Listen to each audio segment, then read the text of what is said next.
Permission ছাড়া সে ভিডিওটা দিয়ে দিল, তাহলে আমার তো পারমিশন নেয়নি উনি।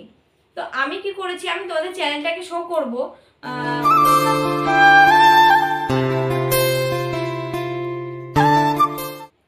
নমস্কার আমার সকল প্রিয় বন্ধুদের নতুন একটি ব্লগে ওয়েলকাম। আশা করছি সবাই অনেক ভালো আছে, সুস্থ আছে, আর আমিও অনেক ভালো আছি। তো আমার এই ভিডিওটি যে সকল বন্ধুরা দেখছো সবাইকে অনেক ধন্যবাদ আর ভালোবাসা জানিয়ে আজকে ব্লগটা শুরু করছি। তো বন্ধুরা, সবাই ভিডিওর টাইটেল আর থাম্বনেল থেকে বুঝতে পারছো যে দিদিভাই এরকম কেন টাইটেল দিয়েছে বা এইভাবে কেন বলছে। তো বন্ধুরা, আমার সাথে যেটা হচ্ছে সেটা তোমাদেরকে জানাতে চাই। তো সত্যি মানুষ এখন প্রচুর স্বার্থপর হয়ে গেছে, আর পয়সার জন্য মানুষ অনেক নিচে নামতে পারে। তো যাই হোক, সেটা নিয়ে আজকে আমার তো যেহেতু আমি ইউটিউব পরিবারে রয়েছি আর তোমরা আমার ব্লগ দেখো, তো আমার সাথে কি কি হচ্ছে সে ঘটনাগুলো তোমাদের জানা উচিত বা জানা দরকার।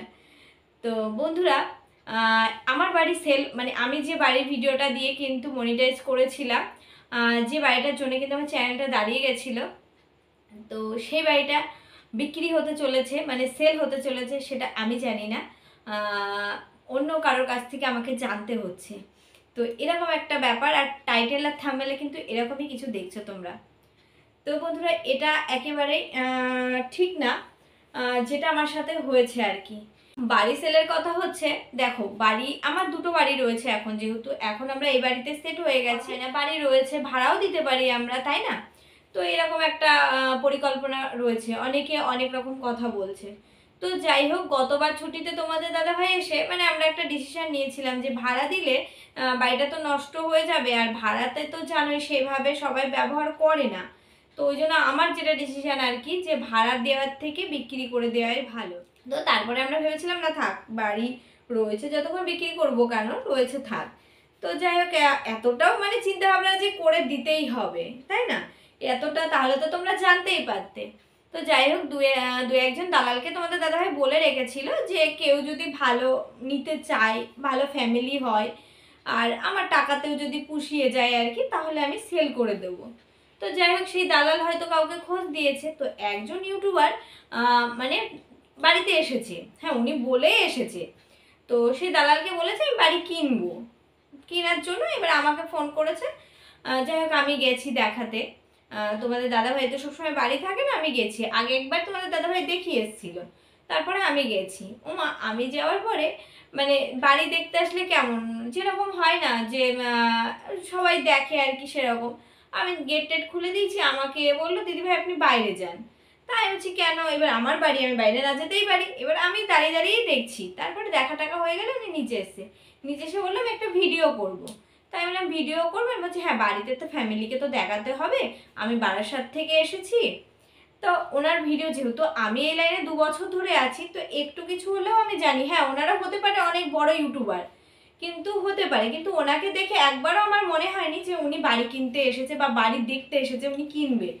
তো আমার না মনে মনে সন্দেহ হয়েছে যখনই উনি, যেহেতু উনি কোনো ভালো ক্যামেরা নিয়ে আসেনি, বড় ব্লগার হলেও ভালো ক্যামেরা নিয়ে আসেনি, উনি মানে মোবাইল নিয়ে এসেছে।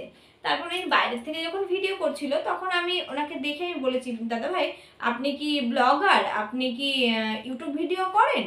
তা বলছে কেন, এরকম কেন মনে হলো? তা আমি বলছি না, আপনার ভিডিও করার একটু স্টাইল দেখে আমার মনে হলো যেন আপনি ব্লগ করছেন বা ব্লগার।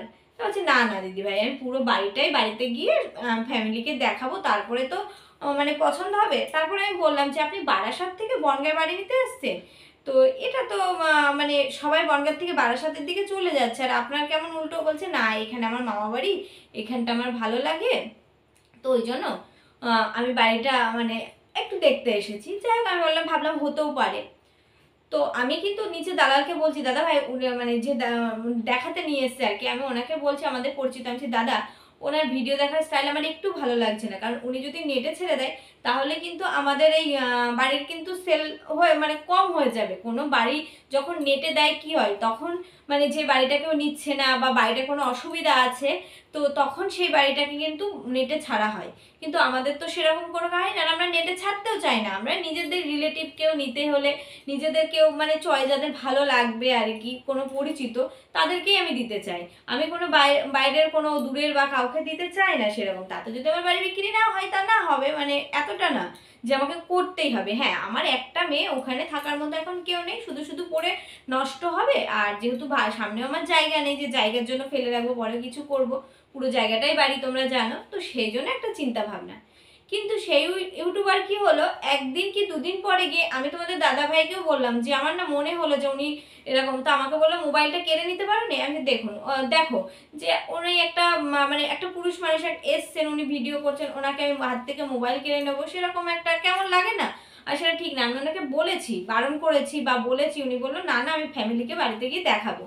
এটা ছিল ওনার কথা। তো দেখো আমি আমার মনে সততা রেখে আমি কিন্তু বলেছি, তাহলে ওনারও তো ভাবা উচিত ছিল যে আমি একজন ইউটিউবার, আমি পারমিশন ছাড়া আমি আমার এই ভিডিওটা আমি আমার চ্যানেলে ছাড়তে পারবো না। তাই তো বন্ধুরা, তোমাদের কি মনে হয়? সেরকমই তো না?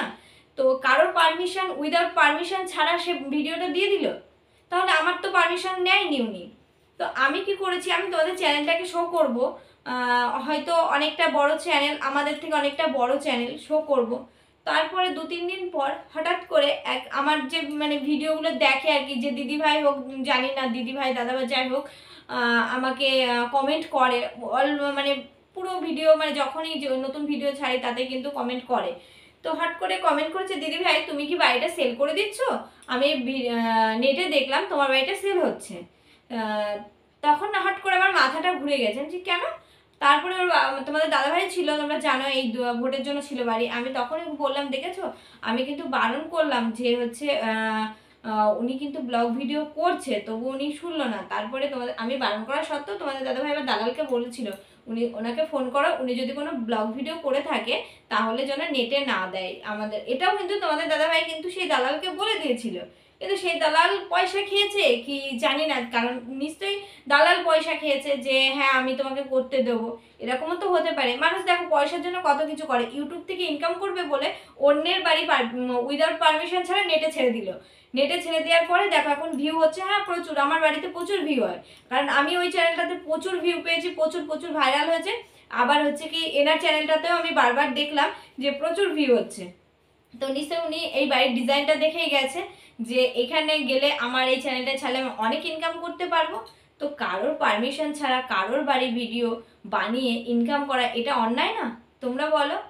তো যাই হোক, আমার ভীষণ খারাপ লেগেছে। আমার এমনি বাড়িতে মানে আমি ওই বাড়িটা এত মানে পছন্দ করে করেছি, বাড়ির থেকে ছেড়ে আসার পর থেকে আমার মন খারাপ থাকে। তোমাদের দাদাভাই অনেক বোঝায় আমাকে, অনেক কিছু ইয়ে করে যে সব সময় তো সব কিছু হয় না আর কি। ওটা ঠিক হয়েছিল, এখন নেই, এখন আছে, মানে থাকবে না, এরকম একটা। তোমাদের দাদাভাই বলে কি হয়েছে, এইটা আবার সেরকম ভাবে করবো, আমাকে একটু টাইম দিতে হবে, হ্যাঁ এরকম ভাবে। কিন্তু আমি সেরকম ভাবে কিছু ভাবি না বা মনে, হ্যাঁ কষ্ট লাগে আমার প্রত্যেকটা, ওই বাড়িতে যখন যাই আমি প্রত্যেকটা জিনিসে কষ্ট লাগে। সেটা হয়তো তোমাদের দাদাভাইকে বোঝাতে পারবো না, কারণ কি বলতো, ও তো ওই বাড়ির সাথে অতটা জড়িত না, কারণ ও ছুটি আসে, থাকে, খায়, চলে যায়। এই বাড়িতেও তাই আমরা থাকি, তো আমাদের প্রত্যেকটা জিনিস কিন্তু এক একটা জিনিস আমাদের মায়ায় জড়ানো। তো সেরকমই আমার খুব খারাপ লেগেছিল। তো আমি হট করে ওখান থেকে ফোন নাম্বার জোগাড় করে, ওখানে ফোন নাম্বারও দেওয়া ছিল, ফোন করেছি। ফোন করার পরে কিন্তু ফোন তোলেনি, আর বহুতবার ফোন করেছি, ফোন তোলেনি।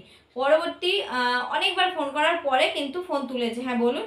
তা আমি বললাম যে আপনারা যে বাড়িটা ছেড়েছেন, এত দাম দিয়েছেন, তা বাড়িটা এখানে, তা বললো আপনি কি নিতে চান? আমি বললাম না আমি নিতে চাই না, কিন্তু আপনারা কার পারমিশন ছাড়া ওই বাড়িটা ওখানে দিয়েছেন? তো উনি ফট করে বলে ওটা কি আপনার বাড়ি? তাই হ্যাঁ আমার বাড়ি বলেই তো আমি আপনার কাছে ফোন করলাম, আপনি কি আমার পারমিশন নিয়েছিলেন? তা উনি বললো এই ভিডিওটা আমি করিনি, যে করেছে, আমি এখন অফিসে আছি, যে করেছে তাকে গিয়ে আমি ফোনটা দিচ্ছি। পরবর্তীকালে কিন্তু আমাকে আর ঘুরিয়ে ফোন করিনি।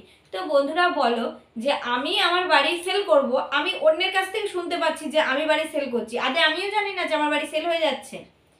আর ইউটিউব থেকে ইনকাম করার জন্য মানুষ কতটা নিচে নামতে পারছে তোমরা নিজে মানে ভাবতে পারছো? আমি তো ভাবতে পারছি না মানুষ এরকম ভাবে কিভাবে হয়। হ্যাঁ তাই বলে কি আমি বাড়ি সেল করব না? যে অনেকে কমেন্ট করতেই পারে যে তোমার বাড়ি সেল হওয়া নিয়ে কথা, তোমার বাড়ির দাম নিয়ে কথা।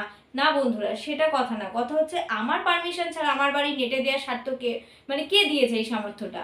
তাই না? কারণ দেখো এই বাড়িটা আমার ভাইরাল বাড়ি, সবাই তো জিজ্ঞাসা করতেই পারো যে দিদিভাই তুমি বাড়িটা কেন বিক্রি করছো, দিদিভাই কেন এই করছো। অনেকে তো কমেন্ট করছে, ওই ভিডিওটা দেখে কিন্তু কমেন্ট করেছে বলেই আমি জানতে পারলাম, কারণ আমি তো প্রথমে ওই ভিডিওটা আমি দেখিনি।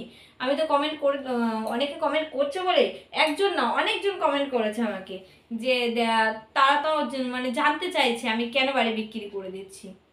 তো এটা সত্যি খুব খারাপ লেগেছে। তো ইউটিউব এমন একটা জায়গা, জানি ইউটিউব একটা বড় প্ল্যাটফর্ম, একটা এমন একটা জায়গা, তবে ইউটিউব থেকে যে মানুষ এরকমভাবে ইনকাম করতে পারে এটা আমার জানা ছিল না। মানে কারোর পারমিশন ছাড়াই কোনো জায়গায় ঢুকে যাওয়া, তো আমার ভীষণ খারাপ লেগেছে। ওই জন্য তোমাদেরকে জানালাম যে বন্ধুরা যারা যারা কমেন্ট করছো আর কি, দিদিভাই সেল হচ্ছে সেল হচ্ছে, তো এরকম কিছু নয়। আমরা সেল করব, এখন করব না, আমাদের যখন ইচ্ছা হবে তখন করব। তবে এই যে নেটে দেওয়া এটা কিন্তু আমরা দিইনি, এটা কোনো ইউটিউবার আমাদের থেকে নিয়ে চলে গেছে। হ্যাঁ, তারপরেও ওই ভিডিওতে আবার একজন কমেন্ট করেছে যে তোমার পারমিশন ছাড়া তোমার বাড়ির ভিডিও করে নেটে ছেড়ে দেবে, এটা কখনো হতেই পারে না। তো তাকে আমি বলছি, সেই দিদিভাইকে বলছি যে আমাদের সত্যিই আমাদের কোনো আইডিয়া ছিল না বা জানা ছিল না। আমি ওনাকে বারবার বলেছিলাম যে আপনি কি ব্লগ ভিডিও করছেন, তো উনি বলেছেন না আমি ব্লগ ভিডিও না, আমি পুরো বাড়িটাকে ভিডিও করে নিয়ে যাচ্ছি, আমার ফ্যামিলি আসতে পারবে না, আমার ফ্যামিলিকে দেখাবো। এর জন্য কষ্ট লাগছিল বলে ভিডিওটা অফ করে দিয়েছিলাম, আবার বলছি। তো চলো, এই ছিল আজকের ভিডিও। তো তোমরা কমেন্টে অবশ্যই জানিও যে যে ইউটিউবার আমাকে বিনা পারমিশনে আমার বাড়িটা ভিডিও করে নিয়ে গিয়ে নিজে ইনকাম করছে, তো সেটা কি অন্যায় করেনি? অবশ্যই তোমরা কমেন্টে জানিও।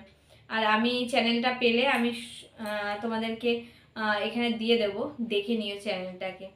তা ওরা কি কি করতে পারে ভিডিও, আমরা তো ছোটোখাটো একটা ব্লগার, ছোটোখাটো ইউজার, আমাদের তো ভিডিও ভাইরালও হবে না, যাবেও না। হয়তো যে কজন আমার ভিডিও দেখো আর কি, তারাই হয়তো জানতে পারবে। আর ওরা তো অনেক বড় বড় ইউটিউবার, অনেক বড় জায়গায় ওরা চলে যাবে। শুধুমাত্র ওই জন্য চ্যানেলটা যদি আমি পাই আর কি, তোমাদেরকে অবশ্যই এখানে দেব। তো চলো, আজকের মতো ভিডিও এখানে শেষ করছি। সবাই ভালো থেকো, সুস্থ থেকো, আবার দেখা হচ্ছে নেক্সট ব্লগে। আর এর পরের থেকে না সত্যি মনটা ভালো লাগছে না, আর যে ভিডিও করা মানে সত্যি ভিডিও করতে ভালো লাগছে।